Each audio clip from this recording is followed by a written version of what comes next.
It is the 8th International Yoga Day, a day that celebrates India's gift to the world. Yoga, the practice promotes physical health and mental peace.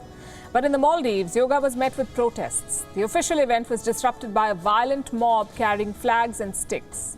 They chased and attacked participants. They beat up the instructors. They said yoga is against Islam. But is it? Last we checked, yoga has nothing to do with religion. So why is a section of the Maldives up in arms against yoga? Also, who instigated this violent mob? We'll discuss all of this and more, and we'll try to look for answers on the show tonight.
That's how the world celebrated Yoga Day, with peace and calm.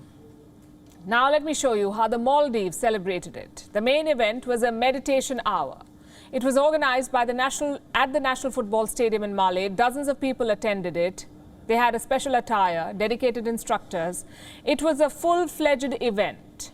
3 official bodies were involved in organizing it: the Indian Diplomatic Mission, the Youth and Sports Ministry of the Maldives, and the United Nations. It doesn't get more official than that. But let me show you what happened halfway into the event. Take a look.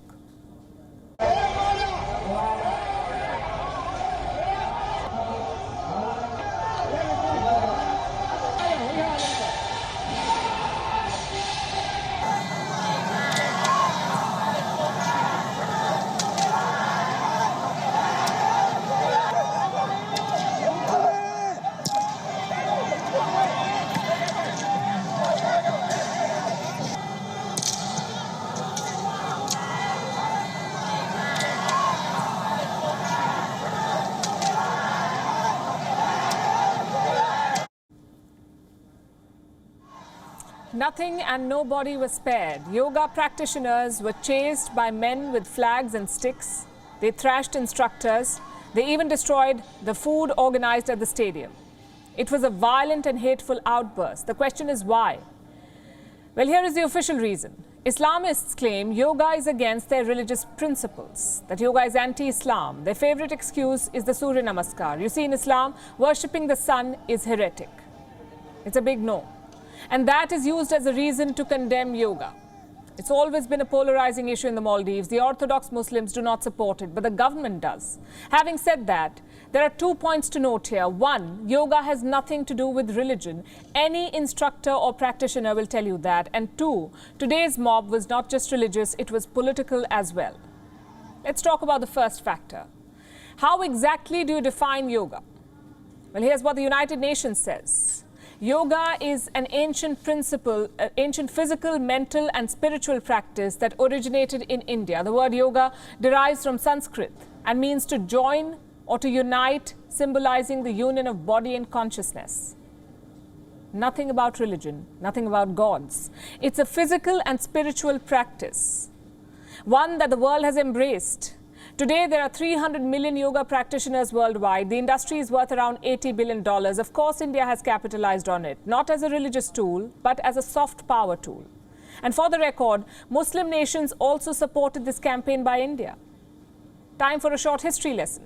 The United Nations adopted International Yoga Day back in 2014. More than 170 countries supported that resolution. Guess how many of them were Muslim countries? 48.